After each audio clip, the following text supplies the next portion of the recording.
안녕하십니까? 또 행복한 안식일입니다. 저는 오늘 창세기 37장 12절에서 36절의 말씀을 가지고 은혜를 나누기를 원합니다. 귀한 말씀 먼저 읽고 시작하도록 하겠습니다. 그의 형들이 세겜에 가서 아버지의 양떼를 칠 때 이스라엘이 요셉에게 이르되 내 형들이 세겜에서 양을 치지 아니하느냐 너를 그들에게로 보내리라. 요셉이 아버지에게 대답하되 내가 그리하겠나이다. 이스라엘이 그에게 이르되 가서 내 형들과 양떼가 다 잘 있는지를 보고 돌아와 내게 말하라 하고 그를 헤브론 골짜기에서 보내니 그가 세겜으로 가니라. 어떤 사람이 그를 만난지 그가 들에서 방황하는지라. 그 사람이 그에게 물어 이르되 내가 무엇을 찾느냐. 그가 이르되 내가 내 형들을 찾아오니 청하건대 그들이 양치는 곳을 내게 가르쳐 주소서. 그 사람이 이르되 그들이 여기서 떠났느니라. 내가 그들의 말을 들으니 도단으로 가자 하더라 하니라. 요셉이 그의 형들의 뒤를 따라가서 도단에서 그들을 만난지라. 전에 그들이 요셉을 멀리서 보고 죽이기를 꾀하여 서로 이르되 꿈꾸는 자가 오는도다. 자, 그를 죽여 한 구덩이에 던지고 우리가 말하기를 악한 짐승이 그를 잡아먹었다 하자. 그의 꿈이 어떻게 되는지 우리가 볼 것이니라 하는지라. 르우벤이 듣고 또 그들에게 이르되 피를 흘리지 말라. 그를 광야 구덩이에 던지고 손을 그에게 대지 말라 하니 이는 그가 요셉을 그들의 손에서 구출하여 그의 아버지에게로 돌려보내려 함이었더라.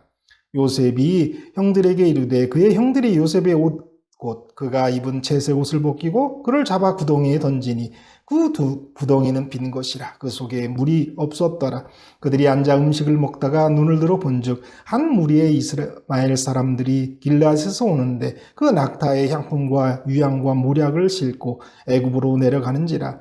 유다가 자기 형제에게 이르되 우리가 우리 동생을 죽이고 그의 피를 덮어둔 들은 무엇이 유익할까? 자, 그를 이스마엘 사람들에게 팔고 그에게 우리 손을 대지 말자. 그는 우리의 동생이요 우리의 혈육이니라 하며 그의 형제들이 청종하였더라. 그때 미디안 사람 상인들이 지나가고 있는지라. 형들이 요셉을 구덩이에서 끌어올리고 은 20에 그를 이스마엘 사람들에게 팔매 그 상인들이 요셉을 데리고 애굽으로 갔더라. 르우븐이 돌아와 구덩이에 이르러 본즉 거기 요셉이 없는지라. 옷을 찢고 아우들에게 되돌아와서 이르되 아이가 없도다 나는 어디로 갈까? 그들이 요셉의 옷을 가져다가 수점수를 죽여 그 옷을 피에 적시고 그의 채색 옷을 보내어 그의 아버지께로 가지고 가서 이르기를 우리가 이것을 발견하였으니 아버지의 아들의 옷인가 보소서 하며 아버지가 그것을 알아보고 이르되 내 아들의 옷이라. 악한 짐승이 그를 잡아먹었도다. 요셉이 분명히 찢겼도다 하고 자기 옷을 찢고 굵은 배로 허리를 동이고 오래도록 그의 아들을 위하여 애통하니 그의 모든 자녀가 위로하되 그가 위로받지 아니하여 이르되 내가 슬퍼하며 술로 내려가 아들에게로 가리라 하고 그의 아버지가 그를 위하여 울었더라. 그 미디안 사람들은 그를 애굽에서 바로의 신하 친위대장 보디발에게 팔았더라. 아멘. 우리가 잘 아는 이야기입니다. 요셉은 팔려가고 야곱은 큰 슬픔에 빠집니다. 요셉의 형제들의 모습에서 우리의 참 모습의 한 면을 보는 그런 시간이 되었으면 합니다. 왜 야곱은 요셉을 보냈을까요? 부지와 선지자 210페이지에 이런 이야기가 있습니다. 여러 날이 지났으므로 그들로부터 아무 소식이 없자 그들이 전에 세겜 사람들에게 행한 잔인한 짓으로 인하여 야곱은 저들의 안전에 대하여 염려하기 시작하였다. 그러므로 야곱은 요셉을 보내어 그들을 찾아보고 묻게 하였다. 만일 야곱이 요셉에 대한 자기 아들들의 진정한 감정을 알았더라면 그를 홀로 그들에게 보내지 않았을 것이다. 그러나 그들은 이것을 조심스럽게 감추어 왔었다. 디나 사건 때문에 시몬과 레위가 세겜에서 할례받게 한 남자들을 죽이고 다른 형제들은 약탈했던 그러한 곳이기에 그곳에서 보복을 당하는 것이 아닐까 하는 부담이 되어서 아들들의 안전을 확인하고 싶어서 요셉을 보냈던 것입니다.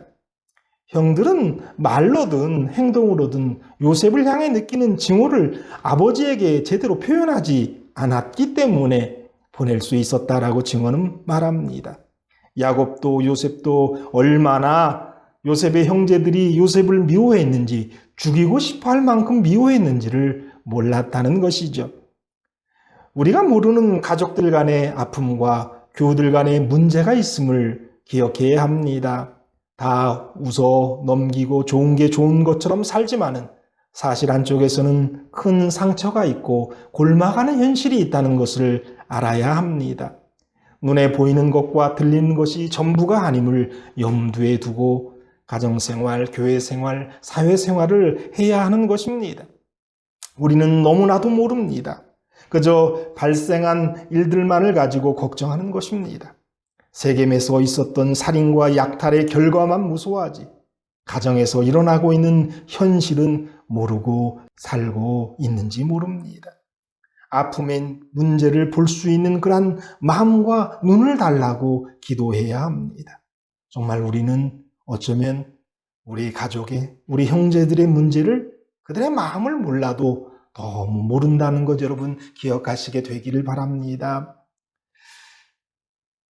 우리 하나님께서 왜 요셉이 들에서 방황하도록 하셨을까요? 요셉이 형들을 못 찾아 헤매고 있을 때에 어떤 사람을 만나 그 형들의 소식을 듣습니다. 들판에서의 방랑과 어쩌다 얻어들은 우연마저도 하나님의 섭리의 일부입니다. 이렇게 일이 지체되므로 요셉이 도착하고 잠시 후에 애굽으로 내려가는 상인들이 등장하는 그런 시간과 완벽하게 맞추어지는 것을 보게 됩니다. 그러니까 우리 하나님께서 그러한 모든 것도 다 계산하며 일하신다라는 모습 보게 되죠. 여기 28절에 보면 미디안 사람과 또 이스마엘 사람이다라고 하는 표현들이 나오는 걸 보게 됩니다. 이스라엘 사람들과 미디안 사람들이 동일한 무역상들에 대해서 번갈아 사용되고 있는데요. 사라가 죽은 다음에 아브라함이 얻은 후처가 그두라이고요. 그두라에게서 나온 민족이 미디안의 후손이고요. 또 아브라함의 다른 아들 하갈에게서 낳은 사람이 이스마엘이죠. 이 두 후손이 나중에 통혼했을 수 있고요. 또 그 무리에 섞여 있을 수 있기 때문에 이러한 표현이 있다라고 여기시면 될 줄 압니다. 이 루벤은 어떻게든 자기 동생 요셉을 살리려고 마음먹었습니다. 학자들은 이런 일들을 통해서 야곱의 마음을 얻어보려고 하는, 그래서 장자의 권위를 살려보려고 하는 루벤의 마음이 있었다라고 여깁니다. 우리는 루벤이 그의 아버지 저 비라와 수치스러운 문제로 우리 아버지의 눈밖에 났다는 것을 압니다. 루벤이 요셉에게 관대함을 베푸는 것은 그 아버지와의 깨진 소통을 다시 세우려는 그런 시도일 수 있다는 것이죠. 그러나 잠깐 나갔다 오니까 요셉이 없었습니다. 그래서 그는 이렇게 부르짖죠. 나는 어디로 갈까? 계획대로 되지 않는 기회를 놓치게 되는 그런 마음을 표현한 것입니다. 문제를 해결하기 위해서 악을 완화시키려고 하고 죄인들과 타협하려는 그런 시도들은 대체로 실패합니다. 정말 요셉을 구하고 싶었다면 타협보다는 변칙보다는 그런 일을 해서는 안 된다고 강하게 나섰어야 했습니다. 그러나 루벤은 너무 소심하였습니다. 그리고 그러한 방법은 언제나 실패로 끝나게 된다는 것 우리는 알아야 합니다. 악에 대처할 때 단호한 모습이 있어야죠. 그래야 문제가 해결되는 겁니다. 루벤은 그렇게 하지 못했어요. 근데 그러한 모습들이 우리 모습 가운데에서 너무나 자주 일어나는 모습들이죠. 그리고 그 결과는 사실 커지고 있는 것을 우리는 보게 됩니다. 요셉은 은 20세겔에 팔립니다. 예수님은 은 30에 팔립니다. 이 팔리는 모습 가운데에서 그 요셉의 모습은 액수는 같지 않지만은 예수님을 예표하고 있는 모습이죠.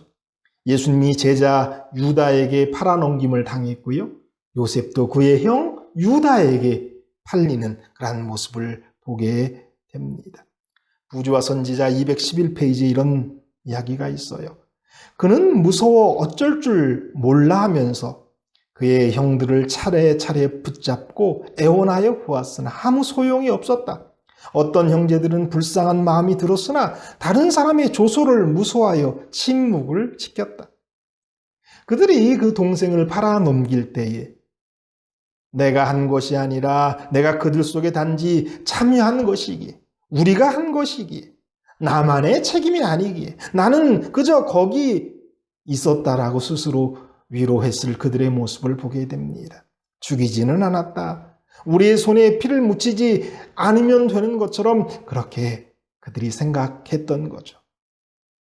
우리가 유혹받을 때에도 우리의 마음속에는 그러한 변명들이 있어요. 나만이 아니다. 나는 그저 반대하지 않았고 그냥 거기 속해 있을 뿐이다. 그렇게 변명들을 하죠. 최악을 하지 않았다는 만족감으로 자신을 위로하며 살아갑니다. 부조와 선지자의 이런 이야기가 있어요. 211페이지, 212페이지. 그들 모두가 돌이키기에는 너무 늦었다고 생각하였다. 만일 요셉을 그대로 둔다면 그는 틀림없이 그들의 소행을 아버지께 고해 바쳤을 것이며 아버지는 총애하는 아들에게 행한 그들의 잔인한 행위를 묵고하지 않을 것이다. 그의 애걸의 마음을 굳게 닫고 그들은 그를 이방 상인의 손에 넘겨주었다. 그 대상의 무리는 계속 앞으로 나가 마침내 그들의 시야에서 사라졌다. 너무 늦었다라고 생각하고 그들이 모두 다 포기했습니다. 그리고 마음을 닫아버린 그들의 모습을 보게 됩니다. 그렇게 요셉은 팔려나가게 됩니다. 이 모습 가운데에서 우리가 또 발견하게 되는 것은 이전에 야곱이 심은 대로 거둔다는 그런 모습을 보게 돼요. 이 31절에 보면 요셉의 옷, 그러니까 그 채석 옷에다가 숫 염소를 죽여서 그 피를 뿌려서 이제 작업을 하죠. 그런데 창세기 27장에 보면 야곱이 그의 아버지 이삭을 속일 때 염소 2마리, 염소 새끼 2마리를 가지고 요리를 하고요. 16절에 보면 염소 새끼의 가죽을 그의 손과 목에 매끈한 곳에 입혔다라고 이야기합니다. 야곱이 염소 가죽과 에서의 복장으로 아버지를 속였던 것처럼 이제 그는 염소의 피와 자기 아들의 겉옷으로 속게 되는 것입니다. 야곱을 이롭게 하고 에서를 불리하게 만들려는 리브가의 욕망은 야곱을 죽이려는 에서의 욕망으로 이어지고 마찬가지로 요셉을 이롭게 하려는 야곱의 욕망은 요셉을 죽이려는 형들의 욕망으로 이어집니다. 그러니까 야곱이 심은 대로 거두는 거예요. 우리는 이 세상에서 우리 하나님께서 이렇게 우리를 인도하실 수 있다라는 걸 기억해야 돼요. 정말 우리가 심은 대로 거둘 수 있어요. 그렇기 때문에 우리는 정말 우리의 삶 가운데에서 온전히 살아야 한다는 것 여기서 배우죠. 이 창세기 37장에는 형제라고 하는 그런 단어로 가득 차 있습니다. 형, 동생, 형제라고 하는 단어로 가득 덮여 있는 장입니다. 그러나 그 속에서 시기, 질투, 매정, 살인과 같은 그리고 동생을 팔아버리는 그러한 일이 일어납니다.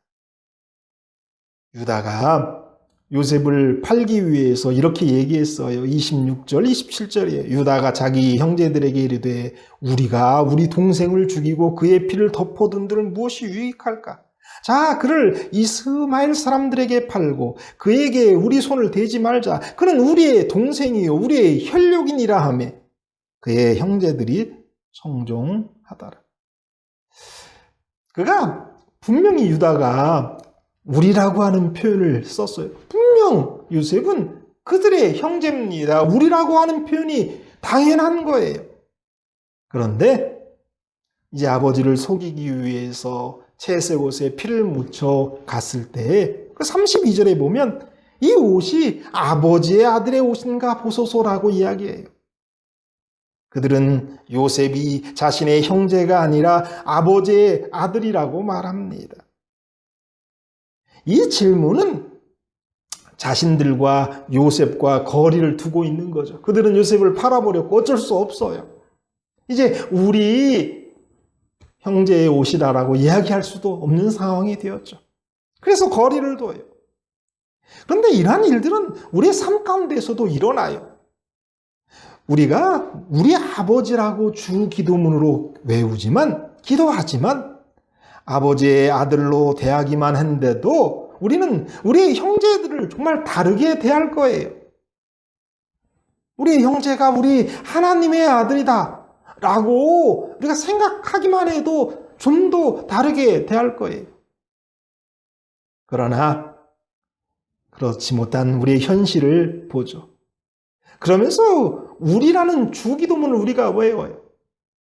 그러니까 뭐 어떤 필요할 때 유다가 우리 형제고 우리 골육이다라고 얘기하는 것처럼 우리가 필요할 때는 우리 형제들이다라고 하고 우리끼리라고 하고 뭐 우리라는 표현을 쓰지만은, 그러나 정작 또 다른 또 문제가 있는 상황에 가서는 아버지의 아들, 이 사람은 내 형제가 아니라 우리 하나님의 아들인 것처럼, 하나님의 자녀인 것처럼 대할 때가 있단 말이에요. 이런 이중적인 형제라고 부르면서 사실 형제가 아닌 그런 모습을 보는 겁니다.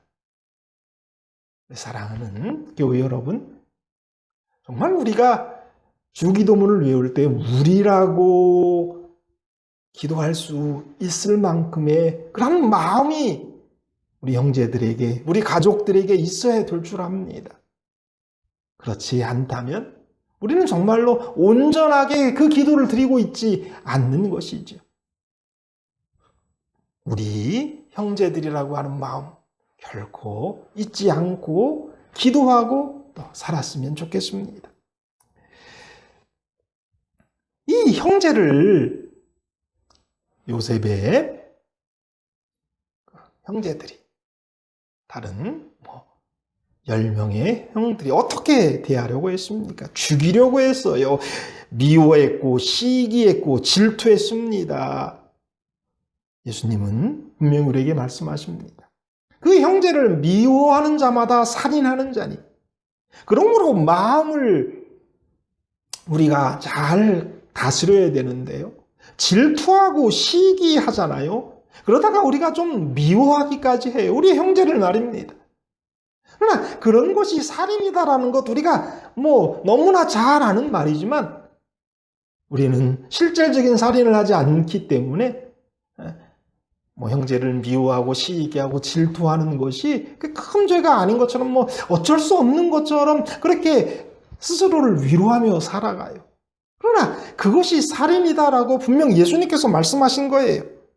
저 사람이 없었으면 하는 것, 없으면 더 잘 될 것이라고 여기는 것, 그런 게 살인이란 말이에요. 우리 교우들 간에도 사실 그런 마음들이 있을 수 있어요. 저 사람이 없으면 더 교회가 편안할 것 같아요. 또 형제들 가운데도 저놈만 아니었으면 우리 집이 좀 편안할 거다라고 생각할 수가 있단 말이에요.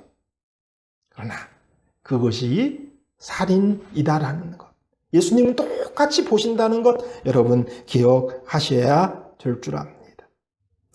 그 형제를 죽이려고 구덩이에 던져놓고 그들이 옆에서 음식을 먹었다라고 성경은 얘기해요. 그들이 앉아 음식을 먹다가 이 토마스 플러라고 하는 사람은 이 얘기를 이렇게 표현했어요. 음식을 먹기 전이든 먹고 나서든 어떤 마음으로 그들이 은총을 말할 수 있었겠는가? 얼마나 소름 끼치는 식사인지요. 그리고 얼마나 그들의 비열한 천성들과 마비된 양심들과 죽은 애정들의 징후인지요. 요셉을 처리하는 것이 형들의 식욕을 줄이지 않았어요. 요셉이 빠져 나갈 수 없는 구덩이에 갇혀있는 동안 형들은 앉아서 음식을 먹는 겁니다. 정말 배고픈 사람은 요셉이었을 거예요. 정말 목말랐을 것입니다. 그러나 그들은 무시해요. 그들을 찾아와서 그들의 안부를 묻는 그 요셉을 무시하고 그 배고픈 요셉, 목마른 요셉을 구덩이에 던져놓고 그들은 그들의 음식을 즐겼단 말이에요. 아마 요셉이 소리 질렀는데 그들이 조용하라고 했을 거예요. 나중에는 반응도 안 했을 거예요. 요셉은 아마 그 구덩이에 갇혀 있을 때에는 그래도 풀어주기라고 하는 마음이 있었을 거예요. 근데 팔려갔을 때는 아마 좌절했겠죠. 우리는 뉴스 가운데에서 이런 이야기들을 이전에 들었어요. 세월호 문제로 단식 투쟁을 하는 그 유가족들 옆에서 피자를 시켜 먹고 심지어 오뎅을 먹으면서 조롱을 했어요. 우리는 그런 걸 보면서 어떻게 인간이 저럴 수가 있을까라고 여러분들 생각하셨을 거라고 생각합니다. 그러나 사실 우리의 형제가 오늘 구덩이에 갇혀 있고 아파하는데 우리는 그런 것 무시하고 우리의 음식을 즐기고 있단 말이에요. 그것이 우리의 현실이다라는 것 여러분 기억하시게 되길 바랍니다. 정말 예수 믿고 그리스도인으로 산다는 건 어려운 거예요. 이런 걸 의식해야 한다는 거죠. 잘 안 돼요. 그러나 우리가 옛날 요셉의 형제들처럼 우리의 형제가 구덩이에 갇혀 있는데 죽어가고 있는데 우리는 그저 우리의 음식을 즐길 수 있단 말이에요. 그런 모습들이 우리의 삶 가운데서 사실 일어나고 있는 거예요. 이러한 부분도 이 안식일 좀 생각해 보시게 되기를 간절히 바랍니다. 그들은 거짓으로 위로를 합니다. 무슨 마음으로 그렇게 아버지를 위로했는지 몰라요. 자녀들은 겉으로 슬퍼하는 척하면서 아버지가 너무 괴로워하니까 가슴 아파하니까 그를 위로합니다. 속이는 자들이 위로자가 되죠. 이런 모습도 우리의 삶 가운데 있어요. 정말 우리의 형제가 정말 마음 아파하는데 또 그걸 우리가 알아요. 그런데 그것을 우리가 위로하면서 이런 형식적인 정말 겉과 속이 다른 위로를 할 때는 또 얼마나 많이 있는지요. 성경은 우리에게 이 형제들의 마음을 공감하고 알아주고 같이 슬퍼하며 울라고 말해요. 그러나 우리는 그냥 형식적으로 그러한 일을 하고 만단 말이에요. 정말 우리 하나님께서 우리에게 원하시는 삶, 우리에게 원하시는 금식은 정말 우리 형제가 아플 때 같이 아파하는 그러한 거칠의 위선의 그러한 위로가 아니라 진정한 위로라는 것 여러분 기억하시게 되기를 바랍니다. 형제였는데요. 자기 동생이었어요. 그러나 결국 그 형들은 포기하고 잊고자 노력하는 삶을 삽니다. 기회가 없었던 것은 아닙니다. 루벤이 동생 웅덩이에 가서 요셉이 없음을 알고 형제들에게 요셉을 팔았다는 이야기를 들었을 때 은 20개를 달라고 해서 자기가 좀 보태서 쫓아가서 다시 물릴 수도 있었습니다. 아니면 아버지가 너무 슬퍼하니까 자기가 애굽으로 달려가서 요셉의 안부를 확인하려는 그런 노력을 할 수도 있었습니다. 그러나 그렇게 하지 않습니다. 어떤 일을 항상 옆으로 밀쳐놓은 불완전한 루벤이 모습을 여기서 보게 되죠. 이 루벤의 모습은 어쩌면 필요로 할 때에 그 자리에 없어요. 책임을 느끼고 충격은 받지만은 그러다가 그냥 내버려두는 그런 사람을 대표하는 것이 루벤의 모습이에요. 그리고 다른 형제들도 마찬가지죠. 다 마음 괴로워하며 잊어가려고 애쓰는 거죠. 무시하려는 거죠. 여러분들, 우리는 정말 회개해야 돼요. 우리에게서 멀어진 그러한 형제들 그 안부를 살피고 돕기 위해서 노력을 해야 되죠. 그냥 내 눈에서 사라졌으니까 잊으려 하고 덮어두려고 하는 것, 그것이 온전한 형제의 모습이 아님을 우리는 보게 됩니다. 하나님은 편애, 미성숙, 질투, 복수로 분열된 그러한 가정, 그 가정을 변화시켜서 쓰기를 원하셔요. 그래서 이러한 일들을 우리 하나님께서 다 냅두셨습니다.